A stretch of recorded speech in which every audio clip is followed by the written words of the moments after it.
اس کے مرنے کے بعد پہلی جمعرات کی رات لوگوں نے جابر کی قبر پر دیا جلتا دیکھا تو سب حیران رہ گئے، کیونکہ دیا گھر والوں نے نہیں جلایا تھا۔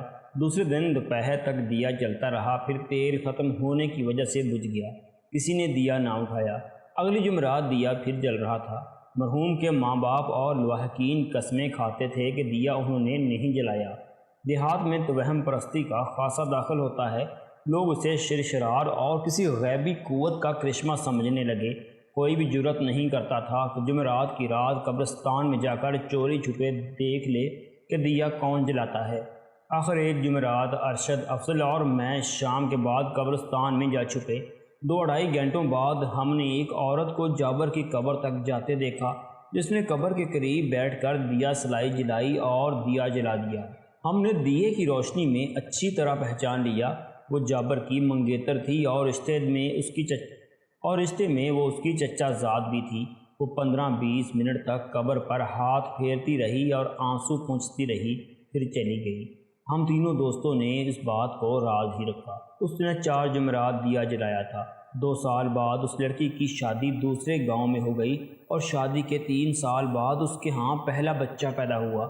ماں نے بچے کا نام جابر رکھا۔ گاؤں میں چند دن خسر پھسر ہوئی تھی، کیونکہ دیہاتی ماحول میں کوئی لڑکی مرے ہوئے منگیتر کی محبت کا اظہار اس طرح نہیں کر سکتی، لیکن بچے کا نام جابر ہی رہا۔ عجیب و غریب اتفاق دیکھیے کہ یہ جابر ستمبر 1965 کی جنگ میں چونڈا کے میدان میں لڑتا ہوا شہید ہو گیا۔ جب اس کی لاش گاؤں میں آئی تو سب نے دیکھا کہ 2 گولیاں اس کے سینے کی کھال کو چیرتی گزر گئی تھی، ایک پہلو سے دوسرے پہلو تک۔ کچھ گولیاں اس کے ایک پہلو میں داخل ہو کر دوسرے پہلو سے گزر گئی تھی۔ یہ دشمن کی مشین گن کا برسٹ تھا۔ جابر کے سینے پر گولیوں کو دیکھ کر اس کی ماں نے کہا تھا، اس جابر کے سینے پر بھی ایسے ہی 2 لکیریں تھیں، اور وہ جابر جو ہمارا دوست تھا 50 سال گزرے ہمارے ہاتھوں میں مر گیا۔ تو گاؤں کے لوگ ہم شکاری نوجوانوں کو برا بھلا کہنے لگے، بعض نے ہمیں گالیاں بھی دی۔ در حقیقت ہم خود اپنے آپ کو کوس رہے تھے، کیونکہ یہ حادثہ ہمارے شکار کے خبط کا نتیجہ تھا۔ ہم نے شکار سے توبہ کر لی۔ جابر کی رسم کل تھی،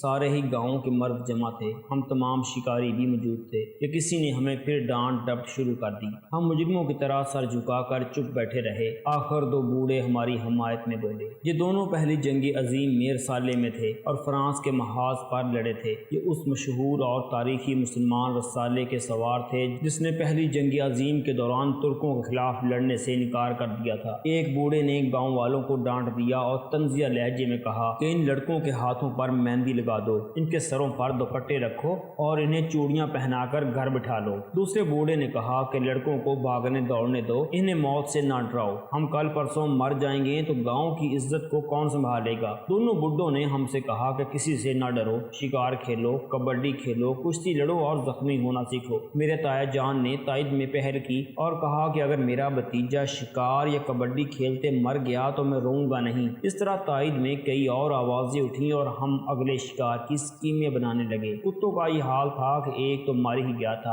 اور 6 کتے اتنے زخمی تھے کہ پانی بھی نہیں پی سکتے تھے، ان کی تھوتنیاں سوج گئی تھیں۔ گو نے ان کا برا حال کر دیا تھا۔ اتنا فائدہ ضرور ہوا کہ کتوں نے آپس میں سمجھوتا اور شکار پر ایک دوسرے سے نہ لڑنے کا خاموش معاہدہ کر لیا۔ 1 ماہ بعد کتے شکار کے لیے تیار ہو گئے۔ ہم شکار کے لیے نکلے تو سب کی مائیں گلیوں میں یا کوٹھوں پر کھڑی ہمیں گالیاں دے رہی تھیں۔ خدا ان تمام ماؤں کو جنت نصیب کرے، ان میں آج کوئی بھی زندہ نہیں۔ ہم ماؤں کی گالیوں کی بچھاڑوں میں دور ویرانے میں نکل گئے۔ ہم نے راستے میں فیصلہ کیا کہ اگر گو سے سامنا ہو گیا تو اسے نظر انداز کریں گے۔ اس روز ہمارے ساتھ ایک نیا شکاری جوان اور اس کی نئی کتیا تھی۔ تھوڑے ہی دن پہلے اس نے چھوٹی سی یہ کتیا جہلم سے خریدی تھی اور اس کا نام جیکی رکھا تھا۔ ہمارا یہ دوست ہر وقت اپنی جیکی کی تعریفیں کرتا رہتا تھا۔ ہم جھاڑیوں اور کھٹنالوں کے علاقے میں پہنچے تو ہمارا تازی کتا اچانک دوڑ پڑا۔ اسے دوڑتا دیکھ کر کتے زنجیریں تڑوانے لگے۔ ہم نے دیکھا کہ دور ایک گیدڑ بھاگا جا رہا تھا، وہ گہرائیوں میں گم ہو جاتا اور 1-2 منٹ بعد کسی بلند جگہ کھڑا نظر آتا، ہماری طرف دیکھتا اور سر پٹ بھاگ اٹھتا۔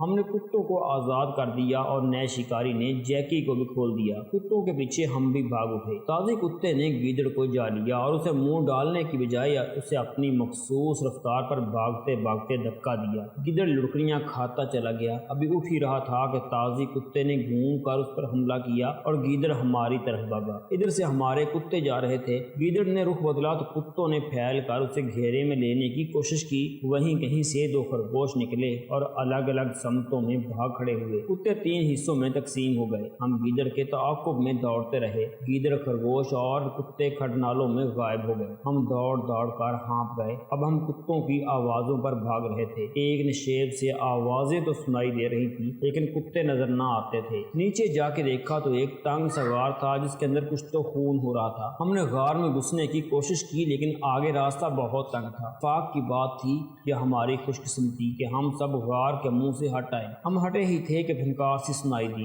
اور سیاہی مائل بادامی رنگ کا ایک 2-2.5 گز لمبا سانپ باہر نکلا۔ ہمیں دیکھ کر اس نے پھن پھیلا دیا۔ اس کے پیچھے اسی سائز کا ایک اور سانپ نکلا۔ ہم بھاگ کر بلندی پر ہو گئے لیکن ہمیں کتوں کے متعلق یہ پریشانی ہونے لگی کہ سانپوں نے کسی کتے کو ڈس لیا ہوگا۔ ہم نے دور سے ڈھیلے مارے تو سانپ غار میں واپس جانے کی بجائے ایک طرف بھاگ گئے اور ذرا ہی دیر بعد ایک کتا باہر آیا۔ اس کے منہ میں گیدڑ کی ایک ٹانگ تھی، پھر دوسرا، پھر تیسرا، چوتھا اور 5واں کتا بھی نکل آیا۔ ہر ایک کے منہ میں اپنے اپنے حصے کا گیدڑ کا گوشت تھا۔ ان کے انداز سے پتہ چلتا تھا کہ وہ سانپوں سے محفوظ ہیں۔ ہم دوسرے کتوں کی تلاش میں نکلے تو ہمیں زیادہ پریشان نہ ہونا پڑا۔ سب کے سب خود ہی ہمارے پاس آ گئے اور بڑے مزے سے خرگوشوں کا گوشت کھانے بیٹھ گئے۔ ہم تھکن سے چور زمین پر دراز ہو گئے لیکن ہمارے نئے شکاری دوست کی قہر آلود اور گرجدار آواز نے ہمیں چمکا دیا۔ اس نے بم کی طرح پھٹتے ہوئے کہا، میری جیکی کہاں ہے؟ اس کا لہجہ بالکل ایسا تھا جیسے کسی کے سینے پر پستول رکھ کر کہا ہو، ہینڈز اپ، ہلے تو گولی مار دوں گا۔ ہم چونک تو گئے مگر کسی نے اس کی طرف توجہ نہ دی۔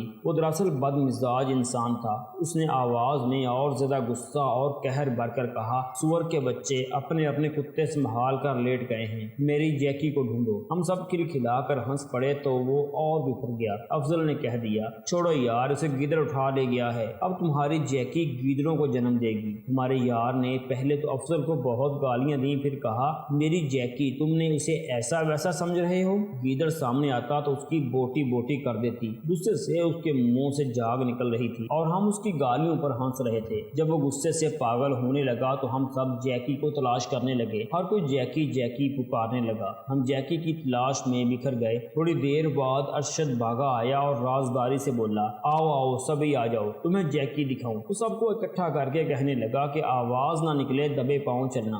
ہم اس کے پیچھے پیچھے چلنے لگے۔ ایک نشیب میں نہایت دلچسپ منظر دیکھا۔ ایک جھاڑی کے قریب جیکی اکڑوں بیٹھی تھی اور ایک جنگلی چوہا جو قد کاٹ میں اوس درجے کی بجلی اتنا تھا جیکی کے سامنے بیٹھا ہوا تھا۔ اس نے جیکی کی شہرک کو منہ میں پکڑ رکھا تھا۔ جیکی کی آنکھیں باہر کو نکلی ہوئی تھیں اور وہ نہایت برخورداری سے چوہے کے سامنے بیٹھی ہوئی تھی۔ اس کے منہ سے ہلکی سی آواز بھی نہیں نکل رہی تھی۔ ہم ان کے قریب گئے تو جیکی نے اٹھنے کی کوشش کی لیکن چوہے نے ہلکا سا جھٹکا دیا تو جیکی پھر بیٹھ گئی۔ ہم سب کہا لگا کر ہنسے مگر چوہا ذرا بھر نہ ڈرا۔ اتنے میں جیکی کا آقا ہانپتا ہوا آن پہنچا۔ میں نے اسے کہا، یہ لو بھائی، تمہاری جیکی بیٹھی ہے۔ اس نے جیکی کو چوہے کی حراست میں دیکھا تو پہلے ایک گالی دی، معلوم نہیں ہمیں یا چوہے کو، پھر ایک پتھر اٹھا کر چوہے کو دے مارا مگر پتھر چوہے کو لگنے کی بجائے جیکی کے سر پر پڑا۔ جیکی اٹھ کھڑی ہوئی لیکن چوہے نے اس کی شہرک کو نہ چھوڑا اور جھٹک کر جیکی کو پھر بٹھا لیا۔ چوہا بہت ہی نڈر اور تھا بلی جتنا بڑا۔ ہم سب اس کی طرف بھاگے تو وہ جیکی کو چھوڑ کر قریب ہی اپنے بل میں لاپتہ ہو گیا۔ جیکی کی ذہنی کیفیت یہ ہو گئی کہ وہ انتہائی تیز رفتار سے ہم سب کے گرد چکر کاٹنے لگی، پھر ہر ایک کی ٹانگوں میں گھس کر خوف سے گھبرانے اور پھر بھاگنے لگی۔ بڑی مشکل سے اسے پکڑا اور اس کے کالر میں زنجیر ڈالی لیکن وہ ناچتی کودتی ہی رہی۔ ہمارے کتے گیدڑ اور خرگوش کا گوشت کھا کر ادھر ادھر سے پانی پی آئے تھے اور بیٹھے آرام کر رہے تھے۔ دن کا پچھلا پہر شروع ہو چکا تھا۔ ہم ذرا اور آگے نکل گئے اور ہمارے دونوں بو گیر کتے ایک تنگ سی کھو میں منہ ڈال